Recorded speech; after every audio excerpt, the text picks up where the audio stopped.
Nós começamos em Oséias capítulo 1, e aí nós explicamos que o profeta Oséias, ele tem uma particularidade muito interessante, porque ele é um profeta que vai profetizar para o povo de Deus contra o pecado do povo de Deus. Mas Oséias, ele não só profetizava, ele não só falava, ele não só pregava, ele estava vivendo dentro da casa dele aquilo que Israel estava fazendo com Deus. Israel era uma nação chamada por Deus para ser santa e ser fiel a Deus. Israel estava sendo infiel. O profeta Oséias tomou para si uma esposa que deveria ser fiel a ele, e essa esposa estava sendo infiel a ele, estava o traindo, se prostituindo. Então o profeta Oséias, ele tem isso de interessante, porque além de profetizar, pregar que Israel deveria parar de se prostituir com outros deuses, ele vivia isso dentro da sua casa. Então é isso que é muito interessante. Então a gente estudou o capítulo 1. O capítulo 1 fala da família de Oséias, como que essa família seria constituída, fala que essa família seria abalada por esse pecado, por esse adultério da esposa de Oséias para com ele, e que ainda assim, no finalzinho do capítulo 1, termina dizendo que haveria uma restauração, que haveria perdão e que haveria um novo recomeço para a família de Oséias, claro, sempre a gente entendendo também para Israel. Então a gente terminou o capítulo 2, o capítulo 1, Oséias dizendo: olha, o filho que eu chamo de não meu povo será meu povo, a filha que eu chamei de desfavorecida será favorecida. Então a gente terminou o capítulo 1 com uma luzinha no final do túnel, mas quando a gente olha para o capítulo 2, o início do capítulo 2, o negócio volta a ficar preto, volta a ficar feio. Eu disse que o livro do profeta Oséias é assim, ele bate e mostra que se houver arrependimento vai ter mudança, mas aí ele bate de novo e mostra, mas se houver arrependimento vai haver esperança da parte de Deus, mas ele bate de novo. Então Oséias, ele está sempre oscilando entre puxar a orelha e apontar o caminho certo, e agora no capítulo 2 ele vem exatamente para o cumprimento desses castigos, desse dia de juízo que Deus ia lançar sobre Israel. Então você vai ver que a palavra repreendei vai aparecer logo 2 vezes no início do capítulo, para mostrar que o negócio estava triste mesmo e que Deus ia castigar.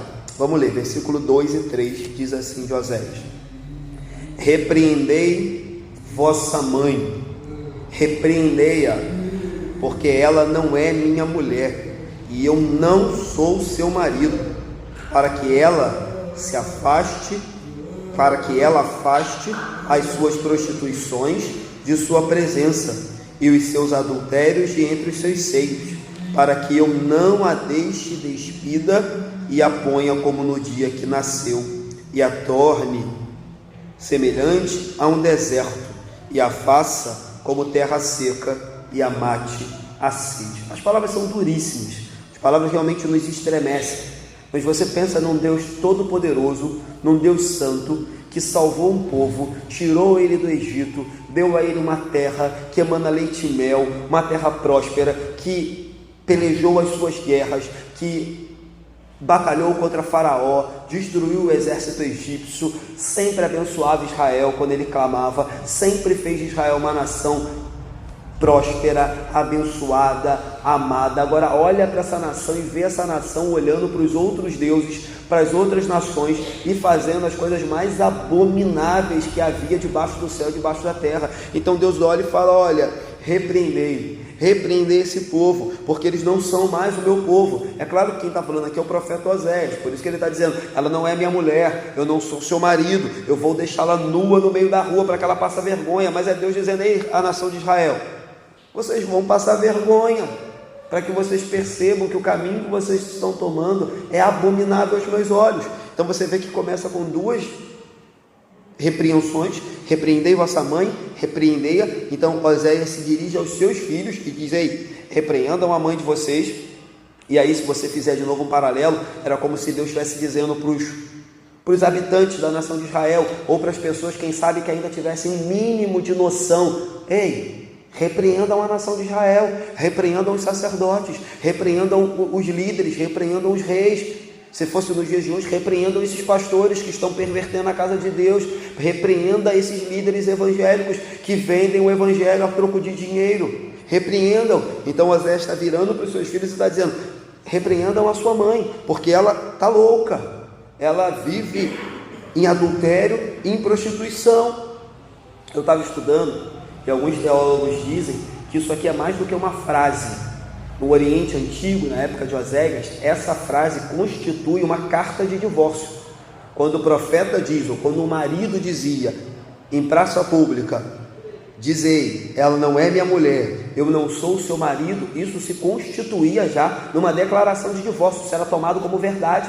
Se fosse dito em público, acabou, a partir desse momento o divórcio foi consumado. Então, o que alguns teólogos dizem, que nesse momento Oséias está verdadeiramente se divorciando da sua esposa. Vocês vão perceber que no passar dos capítulos, que a gente vai estudar nas próximas semanas, vai haver um reencontro, vai haver uma reconciliação, mas nesse momento Oséias bota para fora de casa essa sua esposa, e ele chama a atenção dos seus filhos e diz, ei, vocês têm participação nisso, vocês devem acordar, vocês devem tomar uma posição, essa infidelidade, essa promiscuidade tem que acabar, essa perversidade tem que acabar. Então Israel era culpado de adorar a Baal, adorar os Balaíns, e por causa dessa culpa, Deus haveria de reter a sua mão. É como se Deus estivesse dizendo, ei, você só tem vestes porque sou eu que dou. Você só tem o que comer, o que beber, porque sou eu que dou. Se eu recolher a minha mão, você vai ficar nu. Se eu recolher a minha mão, você vai morrer de sede. Se eu recolher a minha mão, a terra vai ficar seca, vai virar um deserto, porque sou eu que dou tudo aquilo que você tem. Sou eu que concedo todas as bênçãos.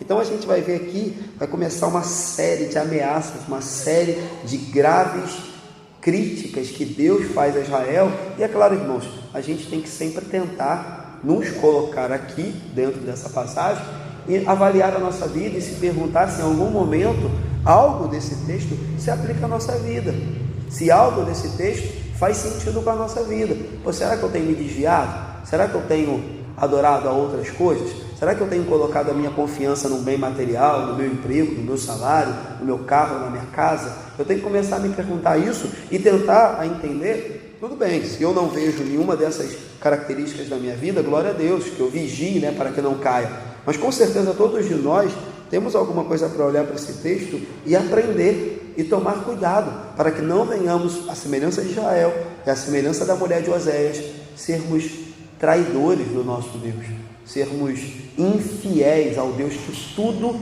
nos deu. Como disse Guilherme aqui, quando perguntarem quem é esse? Esse é o tudo das nossas vidas. E se ele é o tudo das nossas vidas, é a coisa mais terrível do mundo trairmos esse Deus. Eu já falei isso aqui, irmãos. Se já é algo lamentável quando o marido trai uma esposa, quando uma esposa trai o marido, ou quando o marido sai de casa e larga a esposa com os seus filhos pequenos, simplesmente porque arrumou uma mulher nova, se isso já é lamentável no relacionamento entre homem e mulher, imagina quando esse relacionamento envolve o Deus que nos salvou, nos perdoou, nos amou, enviou o seu filho para morrer por nós, e a gente está trocando ele por coisas ridículas, passageiras, que perecem. Isso é muito mais terrível.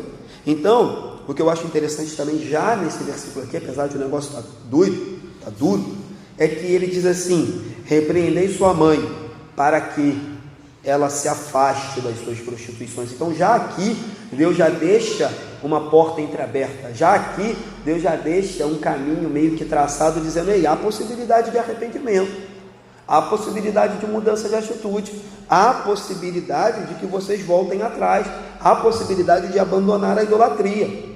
Então eu estou mandando que vocês repreendam ela, estou dizendo que ela não é minha mulher, que eu não sou marido dela, para que ela se afaste. Então Deus não está castigando por castigar, Deus vai castigar, isso é fato, mas Deus está castigando para quê? Tem um porquê, tem um motivo, tem um propósito, e é para que ela se afaste das suas prostituições. Então parece, ao nosso ver, que Deus, apesar de ser um Deus justo, um Deus duro, um Deus que é fogo consumidor, ele deixa uma porta entreaberta e diz, olha, mas se vocês se afastar desses maus caminhos, eu serei um Deus que estarei pronto a mudar o rumo da vida de vocês e o final da vida de vocês. Contudo, se isso não acontecer, pode ter certeza, a terra vai secar, vocês vão morrer de sede, vocês serão levados aos cativeiros e vocês sofrerão as consequências daquilo que vocês mesmos escolheram. O problema é de vocês. Então o texto termina no finalzinho do 2, já deixa uma dica de qual deveria ser a atitude de Israel, de qual deveria ser a nossa atitude, caso a gente comece a se desviar, e qual deveria ser a atitude da mulher de Oséias, para que ele a recebesse de volta. 4 e 5. 4 e 5. Então ele disse assim: não a mate a sede, no 3, e aí ele segue ainda nos castigos, e não me compadeça de seus filhos, porque são filhos de prostituições, pois sua mãe se prostituiu, aquela que os concebeu ouve-se torpemente, porque diz, quem diz aqui? Gomer, a mulher de Oséias, ou Israel, olha o que ela diz: irei atrás dos meus amantes, que me dão o meu pão, a minha água, a minha lã, o meu linho, meu óleo e as minhas bebidas. Olha que coisa doida. Versículo 4 começa de Deus falando assim: olha, se Israel não mudar, se Gomer não mudar, eu não vou me compadecer nem dos filhos deles. E aí talvez você fale: poxa, pastor, mas o que os filhos têm a ver com essa situação? O texto não fala de nenhum pecado dos filhos de Gomer, mas provavelmente, assim como a nação de Israel estava corrompida e a sua corrupção influenciava os cidadãos comuns, os membros de Israel, o pecado de Gomer como esposa, como mulher, como mãe, deveria também influenciar indiretamente a atitude dos seus filhos, a noção, a educação, o caráter dos seus filhos. E isso não era muito incomum no Antigo Testamento, né? No Antigo Testamento, vocês vão lembrar uma passagem muito famosa lá em Juízes, Josué, capítulo 7, de Acã. Israel tem uma grande vitória e Acã rouba um dos ídolos da nação pagã e esconde na sua tenda. E Deus manda que o profeta comece a pesquisar, lançar as sortes para ver quem tinha feito isso, e descobre que era Acã. E quando descobre que era Acã, que esse ídolo estava lá enterrado na barraca dele, não só Acã, o texto diz que ele, seus filhos, seus bois, seus jumentos, todos sofrem a consequência. E a consequência no Antigo Testamento, você sabe qual era, né? Fogo descia. Toda a família de Acã pagou. É claro que hoje, né, Deus não lida mais assim, mas é fato, queridos, que uma criança, vamos tentar aqui fazer uma aplicação, que viva num ambiente familiar, onde há promiscuidade, onde há uso de drogas, uso de bebida, agressão, falta de educação, maus princípios, é óbvio que essa criança vai crescer com essa influência.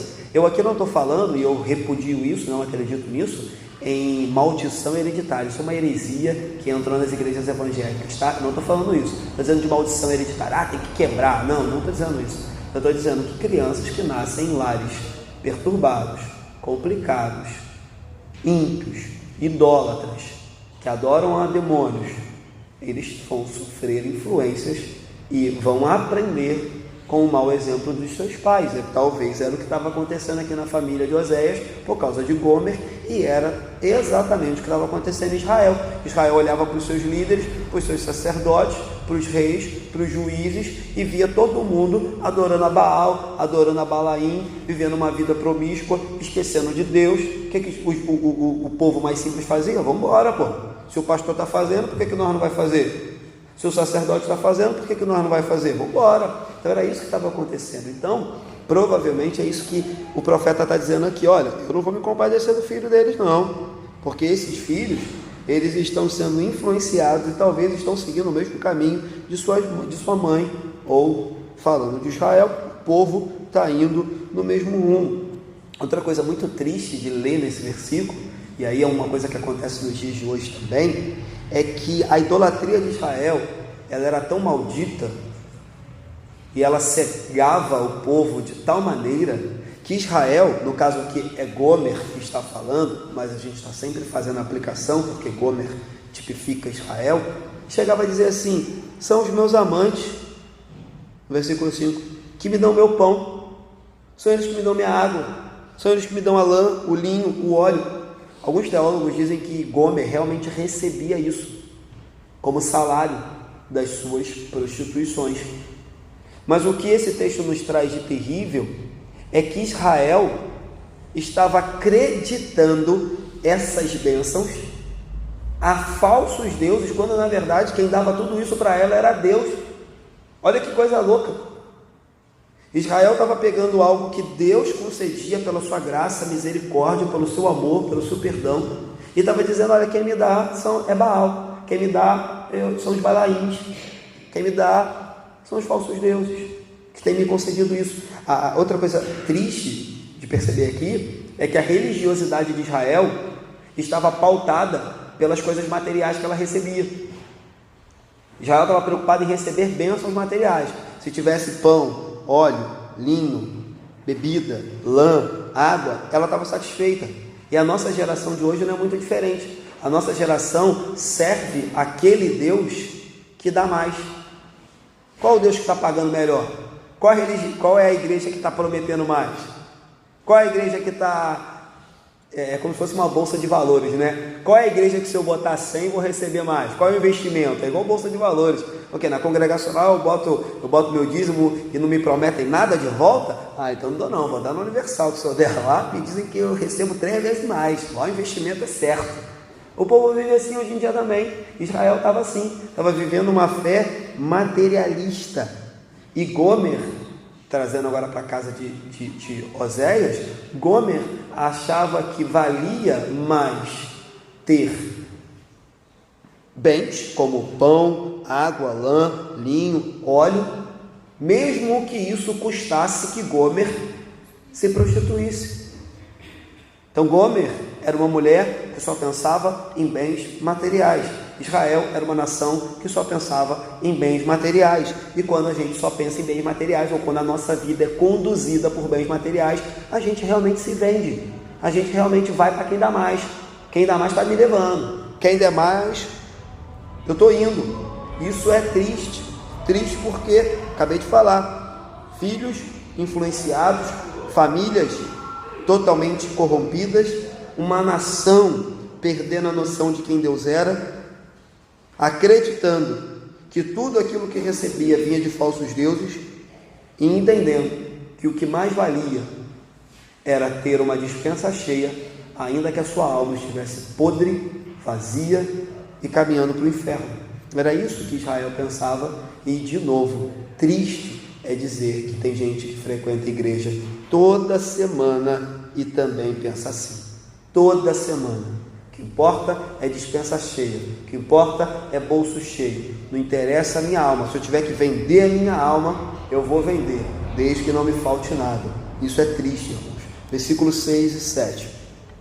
Portanto, eis que cercarei o seu caminho com espinhos e levantarei um muro contra ela, para que ela não ache as suas veredas.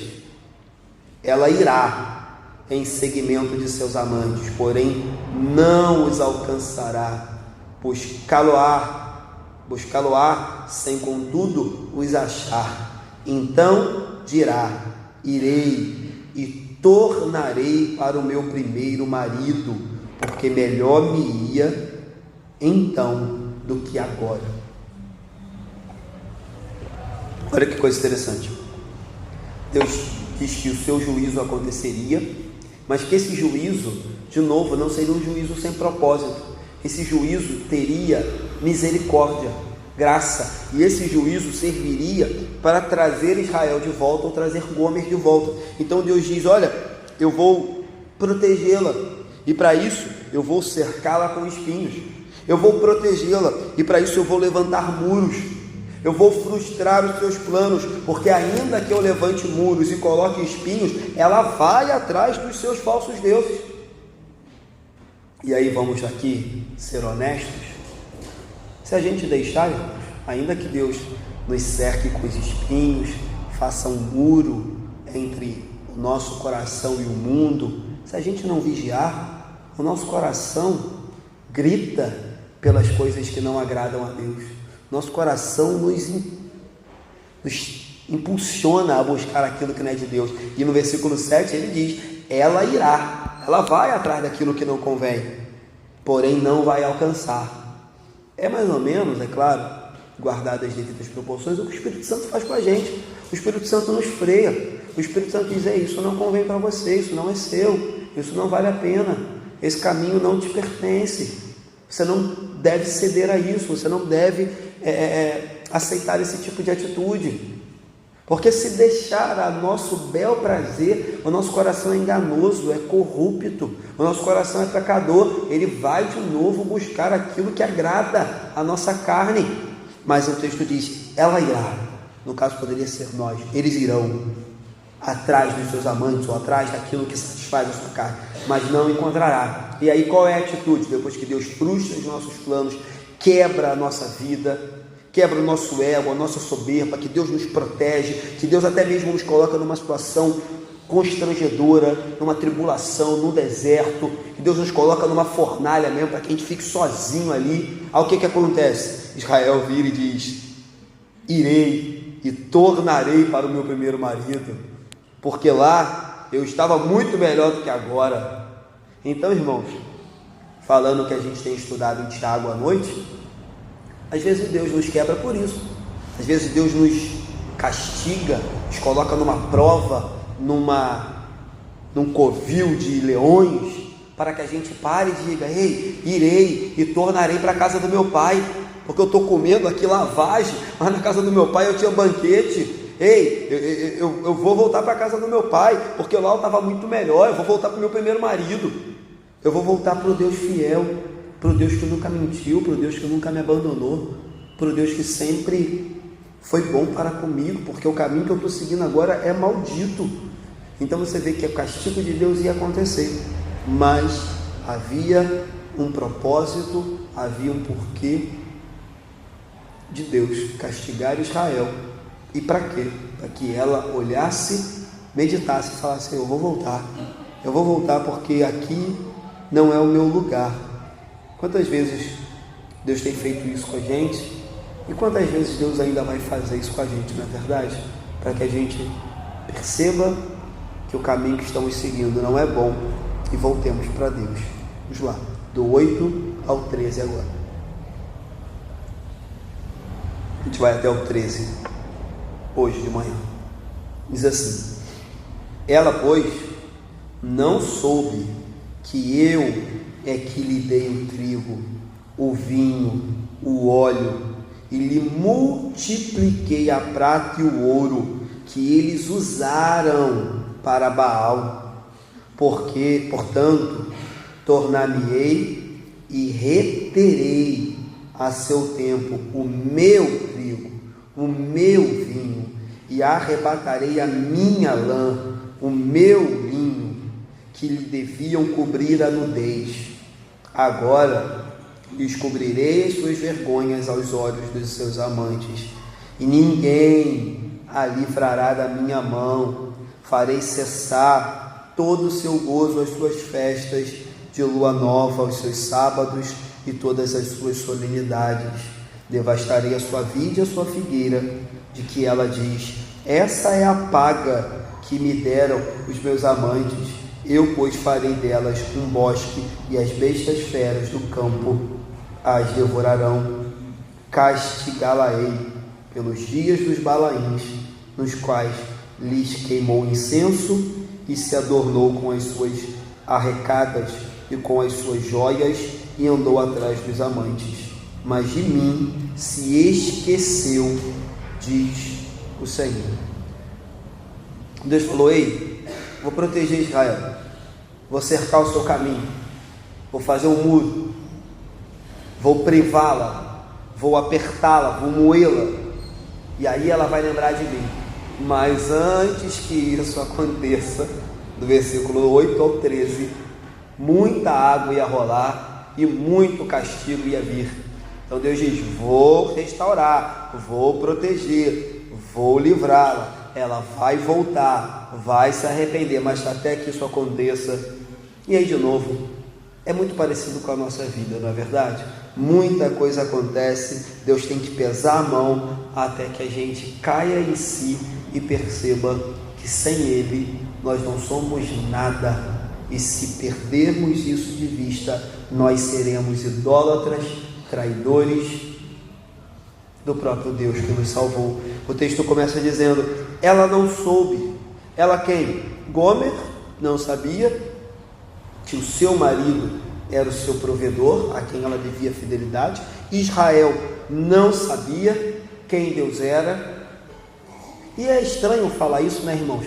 Porque a gente está falando de uma nação, repito o que eu falei no início, que desde o início foi ajudada por Deus, auxiliada por Deus, e agora Deus chegou ao ponto de dizer, ela não soube. Eu acho isso muito triste também, e acho que isso acende um alerta na minha vida. Como eu disse, cada um aqui avalia a sua própria vida, mas olha que coisa doida, às vezes a gente encontra com pessoas que ficaram 10, 20 anos dentro da igreja, e agora você encontra a pessoa tão maluca, tão doida, tão perdida, que é como se ela não soubesse quem Deus é.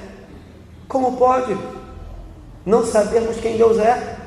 Como pode esquecermos de tudo que Deus já fez por nós, de tudo que Deus já foi na nossa vida, na nossa família, de quantos milagres, quantas curas, de quantas intervenções, de quantas vezes Ele nos consolou, nos confortou, e agora Deus chega ao ponto de dizer que o povo de Israel não sabia quem era Deus. Ele diz, ela não soube que eu que lhe dei o trigo. Ingratidão é um negócio muito ruim, né, irmãos? Ou coisa maldita é ingratidão. A Bíblia diz que a gente deve dar sem esperar nada de ninguém. Mas você já se imaginou você fazendo bem a alguém, aí a pessoa na hora de agradecer, agradece para outro que não fez nada? Que coisa ruim, rapaz, dá uma raiva, não é verdade? Você fez um monte de coisa, você correu atrás, você que fez, conseguiu, sei lá, ajudar a pessoa, no final ela vai e agradece para aquele que não fez nada. É o que Deus está falando aqui. Ela não soube que eu lhe dei o trigo, eu dei o vinho. Aí Deus fala, mas tudo bem, vocês não souberam a me agradecer, vocês não souberam reconhecer o que eu fiz, e mais, eu não dei só água, trigo, óleo, vinho, não dei só isso não, eu dei prata e ouro. E sabe o que vocês fizeram com minha prata e meu ouro? Fizeram imagem, ele diz aqui, usaram para Baal, fizeram escultura. Vocês estão pegando o que eu dei, estão pervertendo, isso é maldito. Aí Deus diz, mas tudo bem, já que vocês não me entenderam, eu vou mostrar quem é o verdadeiro dono dessas coisas. Israel achava que tudo isso ela ganhava, como eu disse, porque ela estava fazendo oferendas aos outros deuses. Deus diz, não, eu vou reter o meu trigo, o meu vinho, a minha lã. Como eu disse, é como se Deus dissesse, eu sou o dono do universo, eu sou o dono de tudo, você respira porque eu deixo, o ar é meu, a vida é minha, a terra é minha, você caminha nela porque eu permito, você vive cada minuto a mais porque eu deixo, você acorda a cada manhã porque eu renovo a minha graça e a minha misericórdia. Seja grato, seja humilde. Não somos nada, irmãos, somos nada. É lamentável que às vezes a gente se torna soberbo, arrogante, prepotente. Esqueça que Deus é tudo dele, tudo é para ele, tudo vem dele, tudo é para a glória e louvor do nome dele. Mas Deus diz, tudo bem, vocês mesmo não querem reconhecer não? Vocês vão reconhecer da pior maneira, porque eu vou tirar tudo, e vai faltar tudo, de maneira que vocês fiquem nus, sem nada, vocês fiquem despidos. E aí o texto fica mais duro, quando chega no versículo 10, e Deus diz assim, ninguém a livrará da minha mão. Acho que é Davi que diz, terrível coisa é cair na mão do Deus vivo. Terrível coisa é cair na mão do Deus vivo. Davi diz, do homem, Deus nos livrará. Da doença, Deus nos livrará. Da peste, Deus nos livrará. Da guerra, Deus nos livrará. Mas quem nos livrará se nós cairmos na mão de Deus e Deus falar, agora quem castiga sou eu, agora quem pesa a mão sou eu, agora quem vai tratar com você sou eu. E Deus diz, ninguém vai me livrar, ninguém livrará você, Israel. Então fica bem claro aqui, irmãos, para que a gente tome cuidado, porque deixar de ser um favorecido de Deus para ser alguém que Deus vai dizer, ninguém vai te livrar da minha mão, é terrível. A gente está muito acostumado a clamar a Deus e Ele nos ajuda nos momentos de dificuldade, mas dependendo da nossa conduta, a gente vai clamar e ninguém nos ajudará, porque é o próprio Deus que se levantará. Então fica muito claro isso no versículo 10, quando ele diz, ei, você vai passar vergonha e ninguém vai poder fazer nada, Israel, porque eu sou o Deus Todo-Poderoso, eu sou o dono de vocês, e se eu resolver castigá-los, ninguém pode fazer nada. Na semana passada, eu falava aqui, que Deus tem uma maneira estranha e diferente de tratar o seu povo e os seus profetas, às vezes. E eu falava que no caso do profeta Jeremias, se eu não me engano, Deus tinha falado para ele: olha, não chora não, no velório da mulher dele, não chora não. E aí eu brincava aqui, dizia que às vezes quando a gente é criança, a nossa mãe bate na gente e diz: não chora não, engole o choro. Aí eu falei da minha mãe aqui que ela tinha essa prática, falar: engole o choro, senão vai apanhar mais. E aqui é como se Deus estivesse dizendo assim: ei, não adianta chorar não adianta contar para sua avó. Eu tinha mania de contar para minha avó, quando minha mãe me batia. É como se Deus falasse assim: não adianta contar para sua avó não, ninguém vai te livrar da minha mão, não adianta correr não, tu vai ter que voltar para casa. Eu fugi para casa da minha avó, para minha mãe me bater, fugia para casa da minha avó, mas eu tinha que voltar, e quando eu voltava o cinto cantava, graças a Deus por esse cinto. Então, irmãos, é como se Deus tivesse: ei, tá achando o quê? Que Baal vai te livrar? Tá achando que os Balaíns vão te livrar? Não adianta chorar, não adianta correr. O que é necessário aqui é arrependimento, é mudança de vida, mudança de atitude. Fora isso, não vou castigá-los. É triste isso, mas como eu disse, Deus sabe o porquê estava fazendo. Se por um lado é triste ser castigado por Deus, pior ainda é quando Deus nos larga de mão. Lá em Romanos, eu sempre uso esse texto, capítulo 1, vai dizer que Deus os entregou às suas paixões. Porque enquanto Deus está castigando, que a Bíblia diz, Deus corrige o filho a quem ama. Enquanto Deus está castigando, a gente deve falar assim: pô, Deus ainda tem algo na minha vida, Deus ainda está se preocupando comigo, Deus ainda quer me corrigir, Deus ainda quer me botar no prumo. Mas o dia que Deus larga e diz: vai, desce ladeira abaixo, o dia que Deus solta o freio, aí as coisas são até piores. Então, o fato de ser castigado por Deus é difícil? Mas não é também desesperador, e não é um beco sem saída, porque como eu disse, enquanto Deus está castigando, é sinal de que Ele está tentando nos lapidar. Mas a hora que Deus falar: isso que você quer? Promiscuidade? Drogas? Uma vida maldita? Viver afastado de mim? Vai, vive. O dia que Deus fizer isso, irmãos, ninguém traz mais a gente, ninguém muda mais a nossa história, ninguém.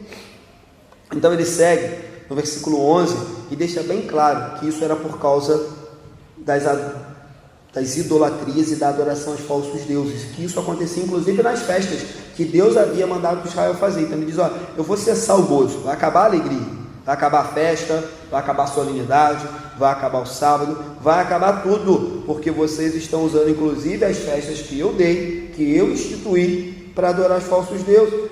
Ou seja, tudo que vocês têm, que vocês acham que é os falsos deuses que estão te dando, eu vou secar a vide, vou secar a figueira, porque vocês acham que isso é um pagamento dos seus amantes, dos seus ídolos. Mas eu vou deixar bem claro que isso é meu, e a hora que eu reter a minha mão, vocês não têm mais. Então versículo 13 termina esse trecho que eu separei de manhã, deixando bem claro que tudo isso era consequência de uma idolatria, de pecado, de ingratidão, de uma falsa religiosidade que havia invadido Israel. Você percebe que, apesar do texto começar falando da esposa de Oséias, no meio do caminho, a esposa de Oséias meio que foi deixada de lado. Como eu disse, ela é apenas uma representação de Israel. Deus está falando aqui do povo dele, Deus está falando aqui de mim e de você. Talvez hoje você não seja infiel desta maneira, talvez hoje você não seja um idólatra como Israel era e como Gomer era. Mas todos nós, se não vigiarmos, temos dentro de nós elementos para nos tornar tão idólatras, tão ingratos, tão errantes quanto Gomer e quanto Israel. O que fazer, pastor? Avaliar a nossa vida, perceber que Deus tem uma história diferente, tem um caminho diferente e que não deseja que a gente esqueça dele. O 13 termina de forma muito gritante, diz: mas de mim se esqueceu, diz o Senhor. Se for necessário que Deus nos castigue, que assim seja. Se for necessário que Deus nos coloque numa fornalha ou num deserto, que assim seja. Mas que no final Deus possa nos colocar na mesma situação do versículo 7. Tornarei para o meu primeiro marido, no caso aqui o meu Deus, porque melhor me ia então, quando eu adorava só a Deus, do que agora, quando eu adoro a falsos deuses. Que a gente possa meditar nesse texto duro, bem difícil, mas que com certeza é válido para as nossas vidas, para a igreja e para o mundo que a gente tem vivido, porque, como eu disse, infelizmente, muitas igrejas, muitos crentes servem a quem dá mais, servem quem paga melhor, servem quem abençoa mais, querem, já falei muito isso aqui, né? Querem as bênçãos de Deus, mas não querem o Deus da bênção, querem os benefícios de Deus, mas não querem um compromisso com Deus, querem ser agraciados por Deus, mas não querem ter intimidade, compromisso, santidade com Deus. Que a gente aprenda em nome de Jesus nessa manhã isso. Deixa eu terminar aqui. Primeira aplicação: a idolatria é uma grave infidelidade a Deus. Hoje, né, Deus está usando aqui de metáforas. Ninguém consegue ser infiel, literalmente falando, a Deus. Ninguém consegue. Deus chega a alguns versículos aqui e dizer: Israel se deitou com outros deuses. Ninguém consegue se deitar com outros deuses, literalmente falando. Mas sim, toda idolatria, toda ingratidão é uma grave infidelidade ao Deus que é fiel. E se Ele é fiel, nós também devemos ser. A gente deve tomar cuidado com isso. Segundo ponto, e falei já também, só para reforçar: o pecado cega. Às vezes a gente acha que pode administrar o pecado, às vezes a gente acha que pode separar alguns pecados e falar: não, esses aqui eu consigo lidar bem com eles, esse aqui eu consigo usar só de vez em quando. Irmãos, não é assim. O pecado cega, o pecado engana, o pecado faz um povo que havia sido chamado por Deus se esquecer de Deus. O pecado faz um povo que recebe tudo que tem de Deus dizer: foi essa imagem aqui que me deu, foi essa estátua aqui que me deu, foi o pastor que me deu. Isso é idolatria também, isso é pecado. Foi a igreja congregacional que me deu, isso é pecado. Então cuidado com isso, irmãos. O pecado, ele cega. Às vezes a gente acha que dá para trabalhar em banho-maria com o pecado, mas ele cega, engana, e quando a gente percebe, a gente já está muito longe de Deus e nem se lembra mais dele, como terminou o versículo 13: mas de mim se esqueceu. Terceiro, a disciplina de Deus é certa. Se enveredarmos por esse caminho, não se engane, de Deus não se zomba. Aquilo que o homem plantar, ele também semeará, isso que diz Gálatas. Então a disciplina é certa. Pode ser que demore: não, já estou vivendo nesse pecado há um tempão, já estou vivendo essa vida, um pé no mundo, um pé na igreja há um tempão, já estou vivendo essa vida falsa há um tempão, está passando batido. Não se engane, o castigo vem. E aí eu lembro que eu falei isso aqui um tempo atrás na igreja: tomar que o castigo venha em vida, porque se vier em vida, a gente se arrepende e muda, mas se vier depois, mano, é a eternidade pagando. É eternamente longe de Deus. O castigo vem. Quarto e último, para que a gente não fique aqui, né? Não saia daqui só na chibatada.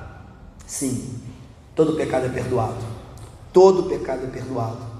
Todo pecado pode ser perdoado para aqueles que se arrependem. Todo caminho pode ser endireitado. Toda vida pode ser consertada. Toda história pode ser mudada. Toda situação pode ser alcançada por Deus. Mas, para que eu não te engane, né? Consequências ficam. Então, não sei qual é a sua situação hoje, sei a minha, sei daquilo que eu preciso melhorar, daquilo que eu preciso mudar, mas que a gente possa aproveitar enquanto é dia para ouvir a voz de Deus. Não é isso que diz Apocalipse? Se hoje ouvirdes a minha voz, não endureçais o vosso coração. Que Deus nos dê tempo, oportunidade de ter o nosso pecado perdoado, para que a gente não tenha que sofrer eternamente. Amém? Vamos orar? Fique de pé, vamos terminar.